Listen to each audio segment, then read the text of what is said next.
आज हम स्टार्ट कर रहे हैं चैप्टर 7 का थर्ड टॉपिक, फोटोसिंथेसिस। हम इसके दो मेन स्टेजेस, लाइट रिएक्शन और डार्क रिएक्शन को एक्सप्लोर करेंगे। ये वो जबरदस्त प्रोसेस है जो इस प्लैनेट पे ऑलमोस्ट हर लाइफ फॉर्म को पावर देता है। रेडी हैं? कभी सोचा है आपने कि सूरज की रोशनी जो प्योर एनर्जी है वो हमारा खाना कैसे बन जाती है? सनलाइट आखिर जमीन पर हर लिविंग चीज के लिए फ्यूल में कैसे ट्रांसफॉर्म होती है? यही वो सवाल है जिसका जवाब हम आज जानेंगे।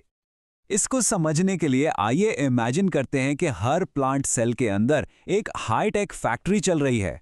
इस फैक्ट्री का नाम है क्लोरोप्लास्ट और हम अभी इसके दो मेन डिपार्टमेंट्स का टूर लेने वाले हैं जहां सारा मैजिक होता है। तो चलिए अंदर चलते हैं।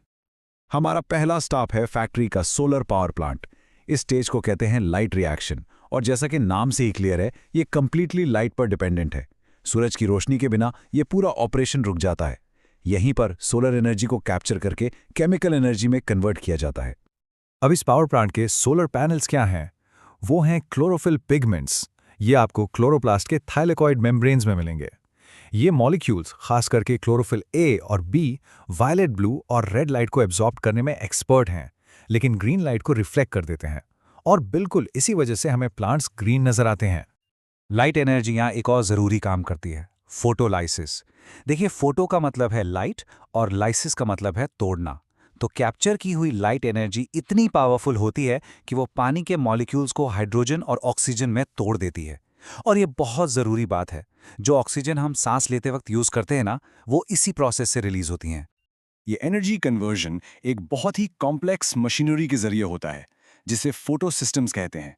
ये पिगमेंट्स और प्रोटीन्स के क्लस्टर्स हैं जो एक हाईली एफिशिएंट टीम की तरह काम करते हैं। लाइट को कैप्चर करते हैं और उसकी एनर्जी को आगे पास करते हैं। इसकी दो टाइप्स हैं, फोटो सिस्टम 1 और फोटो सिस्टम 2, और ये बिल्कुल परफेक्ट सीक्वेंस में काम करते हैं। तो ये सोलर प्लांट आखिर काम कैसे करता है? चलिए जल्दी से इसके स्टेप्स देखते हैं। सबसे पहले क्लोरोफिल सनलाइट को कैप्चर करता है, फिर वो एनर्जी पानी को तोड़ती है। इससे इलेक्ट्रॉन्स एक्साइट हो जाते हैं और एक इलेक्ट्रॉन ट्रांसपोर्ट सिस्टम से गुजरते हैं, जो एक ऐसी चेन है जो उनकी एनर्जी को एफिशिएंटली ट्रांसफर करती है। और फाइनली ये सारी captured energy special battery molecules में स्टोर हो जाती है। और ये रहीं वो बैटरीज, हमारी फुली चार्ज्ड बैटरीज, ATP और NADPH2। ये हाई एनर्जी मॉलिक्यूल्स हैं जो लाइट रिएक्शन के डायरेक्ट प्रोडक्ट्स हैं। इन्हें आप पोर्टेबल पावर पैक समझ सकते हैं, जो अब प्रोडक्शन के अगले स्टेज को फ्यूल देने के लिए बिल्कुल तैयार हैं। सो बैटरीज चार्ज हो चुकी हैं। अब टाइम है इस एनर्जी को फैक्ट्री के दूसरे डिपार्टमेंट में इस्तेमाल करने का, ताकि फाइनल प्रोडक्ट बनाया जा सके। Welcome to act 2, the dark reaction, यानी फैक्ट्री की असेंबली लाइन। अब देखो, डार्क नाम थोड़ा सा कंफ्यूजिंग हो सकता है। इसका मतलब ये बिल्कुल नहीं है कि ये सिर्फ रात में होता है। नहीं, इसका सिंपल सा मतलब है कि ये प्रोसेस लाइट इंडिपेंडेंट है। इसे डायरेक्ट सनलाइट नहीं चाहिए। ये तो अनचार्ज्ड बैटरीज ATP और NADPH2 की एनर्जी पे चलता है, जो हमने अभी बनाई हैं। इस असेंबली लाइन प्रोसेस का ऑफिशियल नाम है केल्विन साइकिल, इसके डिस्कवरर मेल्विन केल्विन के नाम पर। यही वो जगह है जहां हमारी बैटरीज में स्टोर की हुई केमिकल एनर्जी को आखिरकार काम पे लगाया जाता है और हवा से कार्बन डाइऑक्साइड को एक शुगर यानी ग्लूकोज में कन्वर्ट किया जाता है।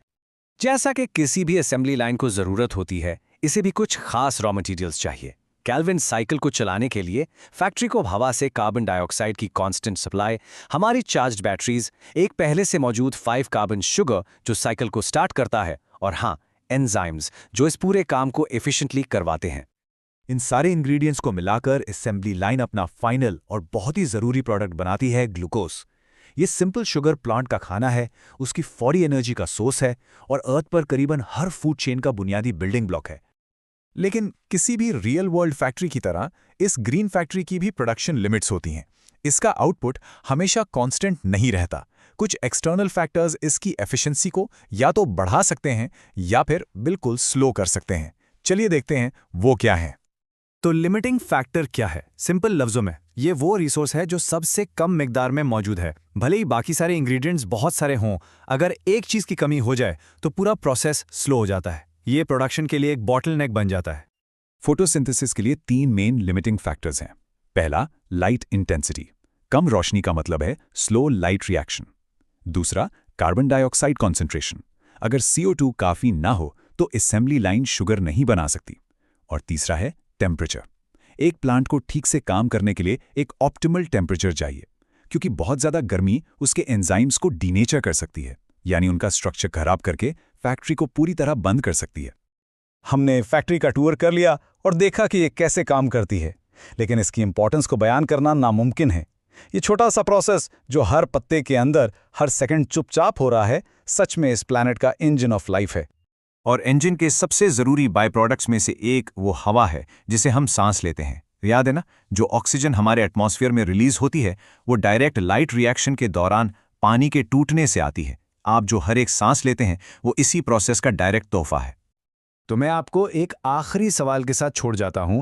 अगर ये छोटी सी ग्रीन फैक्ट्री जो पूरी दुनिया के अनगिनत पत्तों में चल रही है अचानक बंद हो जाए तो क्या होगा? इस पर जरूर सोचिएगा। आज के लिए बस इतना ही, मिलते हैं अगली बार।